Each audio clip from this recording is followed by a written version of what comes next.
Det tager man slet ikke imod, men man er nødt til at stå imod, når sådan noget det sker. Lad os prøve at komme indenfor her, og mens vi går indenfor, så kan vi lige komme lidt i stemning med noget musik.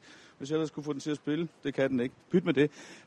Her på Nyborg Strandcamping, Tina Jensen, hvordan mærker man, at det står ned i stænger? Folk de sover lidt længe og venter med at hente morgenbrødet. Og når de så kommer, så henter de lidt ugeblade, lidt kryds og tværs og lidt netadgang. Netadgang, det går godt.